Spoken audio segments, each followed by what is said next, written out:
Welcome to We Learn. This is session 13 of C++. Today we are going to cover these topics. First is passing and returning objects, then pointer to the objects, then array of objects, and at last this pointer. Now let us discuss about returning and passing of objects.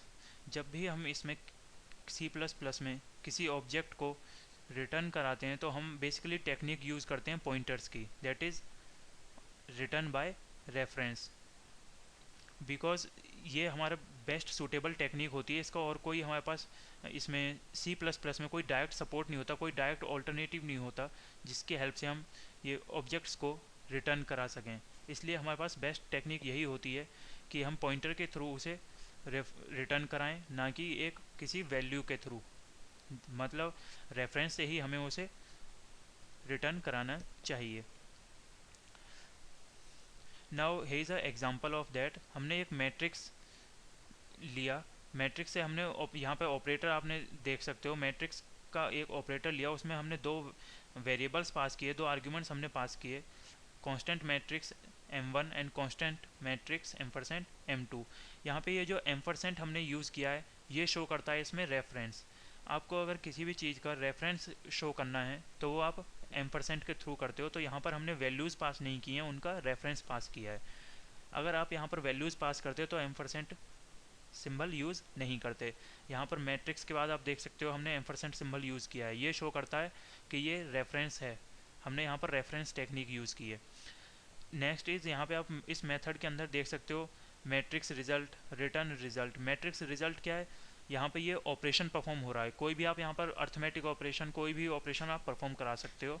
और return में हमने return से हमने क्या किया, जो result है वो रिटर्न कराया हमारे किसी भी वेरिएबल में या किसी भी फंक्शन में, ये वैल्यूज़ आप रिटर्न करा सकते हो। Here is another example of that. हमने एक क्लास बनाई, क्लास में हमने एक क्लास का नेम रखा एनिमल लिसनर। एनिमल लिसनर में हमने क्या किया, एक पब्लिक नाम से मेथड बनाया। एनिमल का हमने एनिमल को हमने पॉइंटर के थ्रू इसे डिनोट किया है, पॉइंटर टाइप का लिया है गेट न्यू एनिमल, मतलब यहाँ पे आपने एक फंक्शन बनाया है इसका to for the input of a new category in the animal class. Animal class का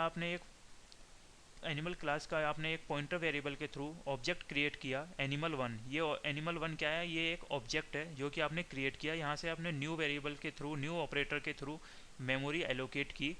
मेमोरी एलोकेट करने के बाद आपने यहाँ पे एनिमल वर्ड यूज़ किया है, ये होता है हमारा जो हमारा क्लास है, जो आपने मेथड यूज़ किया है उसका नेम। अब यहाँ पर रिटर्न आपने कराया एनिमल 1, जो आपने ऑब्जेक्ट क्रिएट किया उसको आपने रिटर्न कराया है। तो यहाँ पे बेसिकली हम रिटर्न करा रहे हैं पॉइंटर्स के थ्रू, हमने ये टेक्निक यूज़ कर रहे हैं reference, return by reference technique. Now pointers two objects.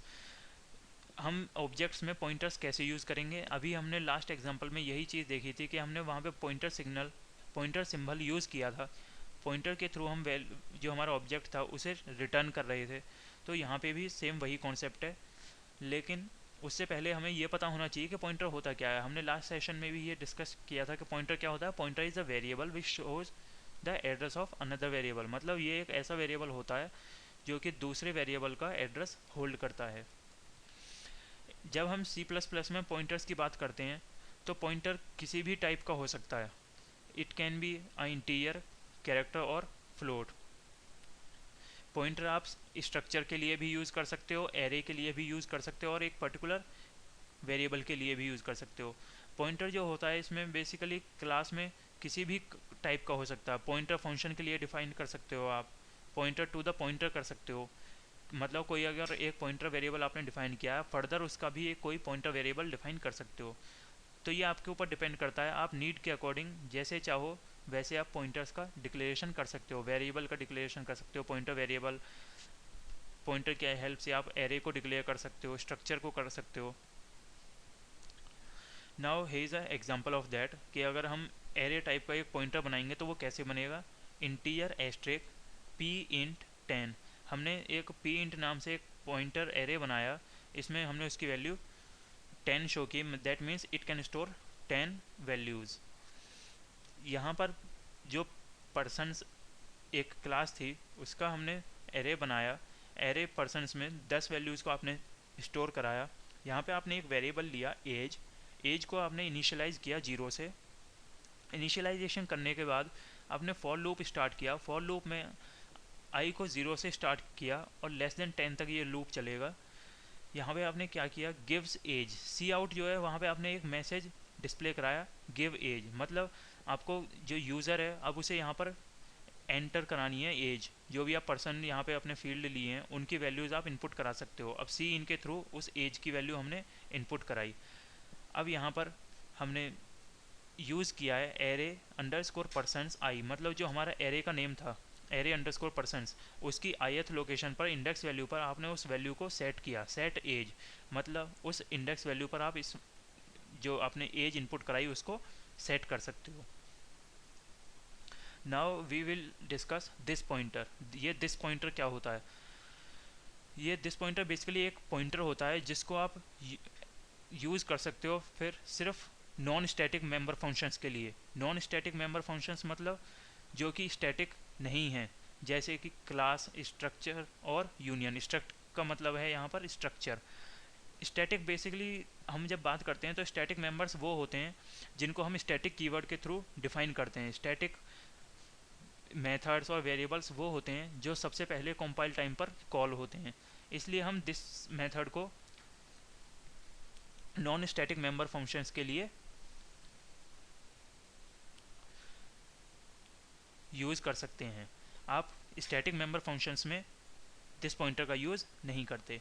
It points to the object for which the member function is called, मतलब ये सिर्फ उसी ऑब्जेक्ट को कॉल कर शो करता है जिसके लिए आपने फंक्शन को कॉल किया है। सपोज आपने दो वेरिएबल्स सेम नेम से डिफाइन किए, one is outside the function, मतलब कि क्लास के अंदर दो वेरिएबल्स डिफाइन किए हैं आपने, एक डिफाइन किया इंटीजर ए सपोज, और एक मेथड लिया। अब मेथड के अंदर आपने फिर से उसके आर्ग्यूमेंट्स हैं वहाँ पर ए पास किया। अब आप किस ए की वैल्यू किस ए में डालोगे, ये कॉम्प्लेक्सिटी अराइज होती है जहाँ पर सेम नेम आप दे देते हो। तो वहाँ पर आप दिस पॉइंटर का कॉन्सेप्ट यूज़ कर सकते हो। दिस पॉइंटर शो करता है the object of a class, जो मेंबर है क्लास का उसको ये शो करता है करंट ऑब्जेक्ट को। दिस पॉइंटर में बेसिकली हम जो कीवर्ड यूज़ करते हैं वो यूज़ करते हैं दिस। यहाँ पे एक एग्जांपल लिया हुआ है उसको डिस्कस करते हैं। Suppose that you create an object named x, हमने यहाँ पे एक ऑब्जेक्ट क्रिएट किया एक्स नाम से किसी एक क्लास का, जो कि हमने डिफाइन किया उसका नेम ए। इसमें कोई भी इस नॉन स्टैटिक मेंबर फंक्शन नहीं है। इसमें सपोज एक हमने non static member function define किया एफ। अगर उस फंक्शन को अब हमें कॉल करना है तो हम उसको ऑब्जेक्ट के थ्रू कॉल करेंगे, ये ऑलरेडी हम डिस्कस कर चुके हैं कि किसी भी मेथड को हमें कॉल कराना है उसके ऑब्जेक्ट के थ्रू कॉल करेंगे। तो एक्स हमने एक ऑब्जेक्ट लिया, उसके थ्रू हमने इसे कॉल कराया। अब यहाँ पे कॉल कराने के बाद कुछ भी आप वैल्यूज़ इनमें असाइन कर सकते हो, वैल्यूज़ को इनपुट करा सकते हो। स्टैटिक मेंबर फंक्शंस जो होते हैं हमारे, उसमें हम दिस पॉइंटर का कॉन्सेप्ट यूज़ नहीं कर सकते, ये ऑलरेडी हम डिस्कस कर चुके हैं।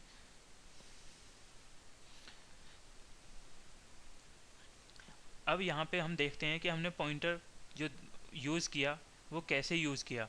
The type of this pointer for a member function of a class type X, मतलब हमने एक एक्स टाइप का फंक्शन पॉइंटर लिया this pointer. If the member function is declare with the const qualifier, the type of this pointer for that member function for class X is const asterisk X const. मतलब const हम basically keyword ये use करते हैं constant variables, constant values को define करने के लिए। Variables वो होते हैं जो रन टाइम पर अपनी वैल्यूज़ चेंज करते हैं, और कांस्टेंट्स वो होते हैं जो रन टाइम पर जिनकी वैल्यूज़ को हम चेंज नहीं कर सकते। तो सपोज आपने अगर कोई कांस्टेंट वेरिएबल लिया है तो वहाँ पर आपको अगर दिस पॉइंटर डिफाइन करना है तो वो आप कॉन्स्ट टाइप का ही डिफाइन कर सकते हो। यहाँ पे वही चीज़ बताई गई है कि आप जब भी constant functions, constant variables define करोगे तो उसके साथ सिर्फ आप कांस्टेंट पॉइंटर ही यूज़ कर सकते हो। आप अगर नॉर्मल पॉइंटर लोगे, नॉर्मल दिस पॉइंटर यूज़ करोगे तो वो वर्क नहीं करेगा। यहाँ पे एक एग्जांपल दिया है void for नाम से एक हमने फंक्शन बना लिया, उसमें हमने जो मेंबर्स हैं उसकी वैल्यू असाइन की 1। ये इलीगल है क्योंकि हमारा जो कांस्टेंट है उसके साथ हमने कांस्टेंट दिस का यूज़ नहीं किया। दिस पॉइंटर कांस्टेंट टाइप का ही होना चाहिए, हमने यहाँ पर सिंपल पॉइंटर लिया। Next is const cast. Cast का मतलब है यहाँ पे उन्होंने एक नया वेरिएबल लिया, उसमें भी मेंबर इक्वल टू 1 डिफाइन किया। यहाँ पर भी डायरेक्टली हमने उसे एक्सेस कर लिया, उसको पॉइंटर टाइप का डिक्लेयर नहीं किया है, इसीलिए हम कहते हैं it is a bad programming habit. लेकिन ये रन हो जाएगा, इसमें कोई एरर नहीं आएगी, but it is not a good programming habit. हमें जब कोई कॉन्सेप्ट है उसको प्रॉपरली डिफाइन करना चाहिए, प्रॉपरली यूज़ करना चाहिए, तो हम यहाँ पर कॉन्स्ट टाइप का ही पॉइंटर दिस पॉइंटर यूज़ करेंगे। Now here is a normal example of a this pointer. हमने अपना एक स्ट्रक्चर डिफाइन किया स्ट्रक्ट एक्स, अब उसके अंदर प्राइवेट वैल्यूज़ हमने प्राइवेट एक्सेस स्पेसिफायर का यूज़ करके एक इंटीजर ए वेरिएबल डिफाइन किया। पब्लिक टाइप का एक मेथड डिफाइन किया सेट ए, जिसमें कि आपने एक आर्ग्यूमेंट लिया है इंटीजर ए। अब यहाँ पे हम दिस पॉइंटर का यूज़ कर रहे हैं किसी भी ऑब्जेक्ट की वैल्यू को रिट्रीव करने के लिए, फैच करने के लिए। यहाँ पे देखा आपने एक्स ओबीजे डॉट ए, यहाँ पे जो हमने दिस अब कीवर्ड यूज़ किया है दिस ए इक्वल टू ए, यहाँ पर दो वैल्यूज़ हैं ए, तो यहाँ पे कन्फ्यूजन ये क्रिएट हो रही है कौन सा क्लास का है और कौन सा मेथड का है। तो दिस के थ्रू आप यहाँ पे ईजिली पता कर सकते हो कि कौन सा हमारा जो वेरिएबल है, जो ऑब्जेक्ट है, वो क्लास का है। तो it shows the object of a class, it points to the variable of a class. This variable हमारा क्लास वेरिएबल को, दिस पॉइंटर हमारा क्लास वेरिएबल को शो करता है। यहाँ पे अब void प्रिंट मेथड का यूज़ करके हमने उस वैल्यू को प्रिंट कराया, और जो हमारा मेन मेथड है उसके थ्रू हमने यहाँ पे एक ऑब्जेक्ट क्रिएट किया एक्स क्लास का, एक एक्स ओबीजे नाम से, उसमें ए में हमने 5 वैल्यू असाइन की, और x ABJ sorry OBJ dot set ए के थ्रू आपने उस वैल्यू को उसमें असाइन किया वेरिएबल में, और प्रिंट मेथड के थ्रू आप उसे डिस्प्ले करा सकते हो। Now here is a exercise for you. First question is write brief note on this pointer. Now the second one is in array only homogeneous data can be stored. आपको बताना है कि ये स्टेटमेंट ट्रू है या false है।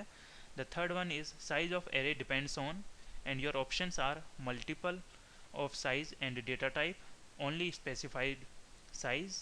Third one is based on specified data type, and the last one is none of the above. So this is the end of today's session. Thank you.